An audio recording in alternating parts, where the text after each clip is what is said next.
Minasan konnichiwa. Kyou wa watashi tachi wa bunka happyou o shimasu. Dozo yoroshiku onegai shimasu. Ja, minasan, kali ini kami akan memperkenalkan dan menjelaskan tempat wisata yang ada di Jepang, khususnya di Kobe, prefektur Hyogoken. Karena di Kobe ini banyak tempat wisata, jadi kami akan memilih 5 tempat wisata yang recommended untuk dikunjungi. Ja, minasan, saigo made mite mimashou. Menikmati liburan di Jepang saat musim dingin rasanya belum lengkap jika belum mencoba bermain ski atau sekedar bermain salju. Buat teman-teman yang belum tahu, Rokko Snow Park adalah bukit ski kecil yang terletak sekitar 15 km di timur laut pusat Kobe. Dari Sannomiya Stasiun di pusat Kobe, kita bisa naik kereta Hankyu sampai stasiun Hankyu Rokko. Lama perjalanan sekitar 7-8 menit.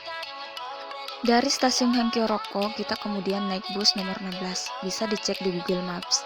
Lama perjalanan sekitar 30 menit.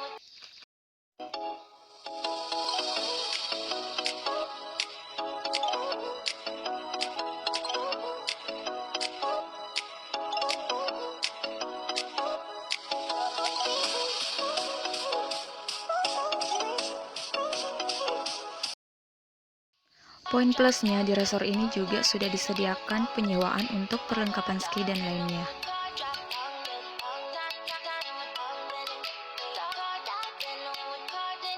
Setelah bermain ski dan salju, pasti akan merasa lapar. Teman-teman bisa menikmati makanan halal. Khusus untuk pengunjung muslim, mereka menyediakan 2 jenis menu kare halal, yaitu nasi kare daging, mirip rendang, dan nasi kare ayam. 2 menu ini bisa teman-teman dapatkan di restoran Alpenrose yang terdapat di dalam kawasan resort ski tersebut. Tidak hanya itu saja, untuk ruang sholat pun juga disediakan loh, bahkan dibuat terpisah antara pria dan wanita. Bagaimana teman-teman? Jadi tertarik untuk berkunjung ke sana, bukan? でもそんなんじゃダメ心は進化するよもっともっとでもそんなんじゃダメ心は進化するよもっともっとでもそんなんじゃダメ心は進化するよもっともっと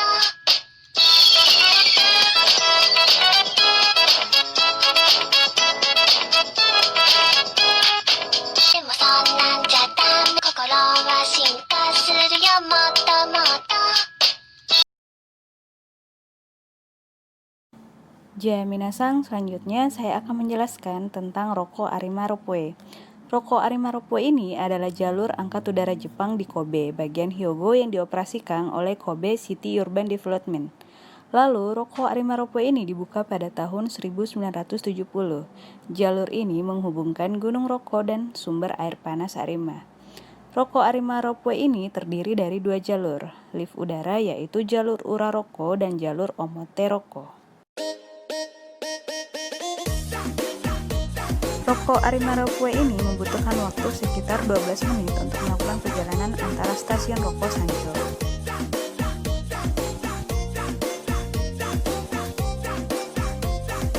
Jadi, minasan dapat menikmati pemandangan luar biasa dari alam Gunung Rokko dengan pemandangan yang berubah sesuai musim.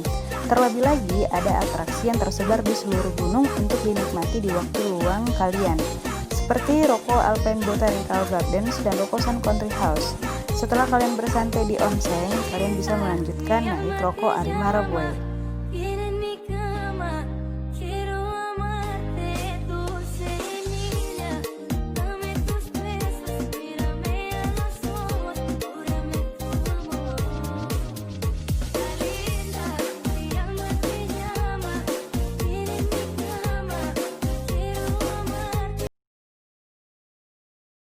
Baik, minasan, saya akan menjelaskan kuil Ikute yang berada di Kobe.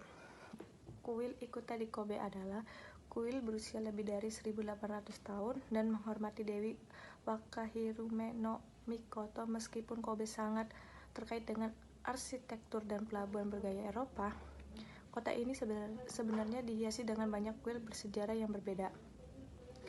Konon, nama wilayah Kobe berasal dari Kanbe, sebutan untuk keluarga yang melindungi kuil. Selanjutnya, rahasia di balik popularitas abadi kuil Ikuta adalah hubungannya dengan Dewi Penghubung. Wakahirume no Mikoto adalah Dewi Kain, jadi dengan cara yang sama seperti dua benang yang berjalin bersama, dia disembah karena menyatukan orang. Ini adalah titik kekuatan untuk cinta dan hubungannya. Saya akan membahas 5 hal yang membuat kuil Ikuta menjadi tempat pemujaan restoratif bagi penduduk kota. Lokasi yang sangat baik dalam jarak berjalan kaki dari pusat Kobe. Kuil Ikuta berlokasi strategis hanya 10 menit dari stasiun Sanomiya di semua jalur, menjadikannya tempat yang hidup dan nyaman. Seperti yang Anda lihat di foto, distrik perbelanjaan berada di tempat di ujung jalan.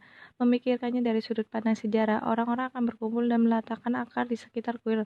Begitulah tempat distrik itu muncul. Ada gerbang tori di pintu masuk kuil, lewati di bawah gerbang tori kedua, lalu gerbang tori berpernis merah terang. Di sebelah kanan gerbang Vermilion ada tempat untuk mencuci tangan dan menyucikan tubuh yang dikenal dengan nama Chozuya. Ada tanda bahasa Inggris yang menjelaskan apa yang harus dilakukan. Lewati gerbang tori dan Anda akan sampai di gerbang menara. Anda dapat menerima omikuji dan jimat perlindung dari gerai di kiri dan di kanan. Kecuali jika Anda berniat untuk memanjatkan doa khusus, biasanya tidak ada biaya masuk untuk memasuki kuil. Tempat penyembuhan yang penuh dengan alam, hutan Ikuta. Ada sebuah hutan yang terletak di bagian belakang kompleks kuil, dengan begitu banyak tanaman hijau yang Anda tidak akan percaya bahwa itu berada di jantung kota. Dengan banyak pohon yang berumur beberapa ratus tahun, hutan ini merupakan tempat penyembuhan yang sangat populer. 3. Keberuntungan air yang tidak biasa. Di dalam hutan Ikuta ada aliran sungai di mana Anda bisa mendapatkan ramalan pernikahan Anda melalui air. Silakan beli uang di kantor kuil sebelum Anda memasuki area kuil utama.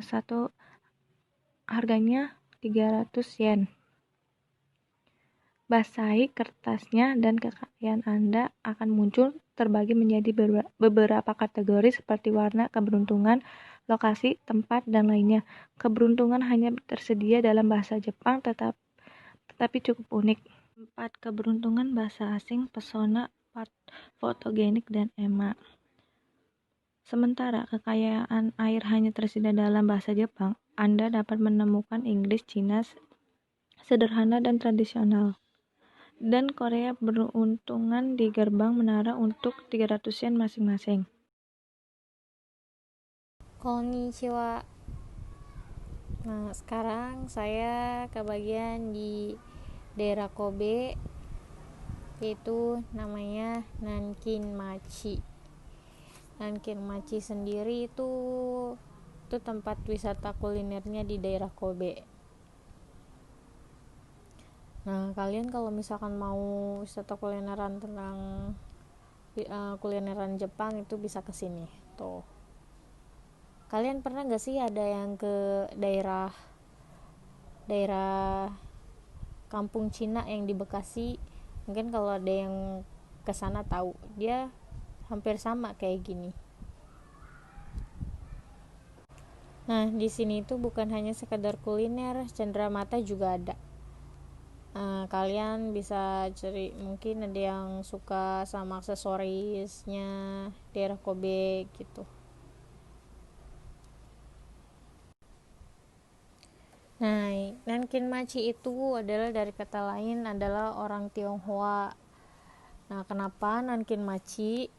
Karena ya rata-rata yang tinggal di sini adalah orang Tionghoa yang dimigrasi gitu.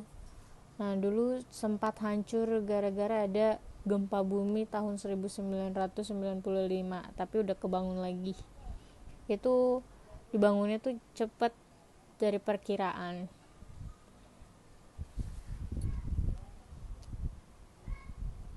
Watashi kara owari desu.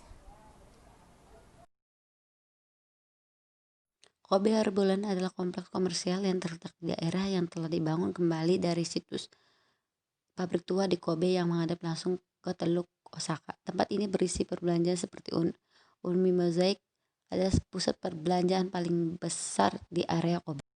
Karena kita bisa menemukan banyak toko-toko yang menyediakan baju, makan makanan, dan pernak-pernik khas kota Kobe.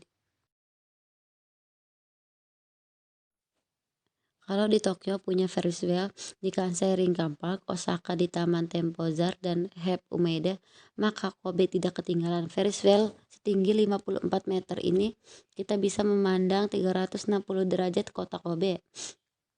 Apalagi kita bisa melihat di malam hari.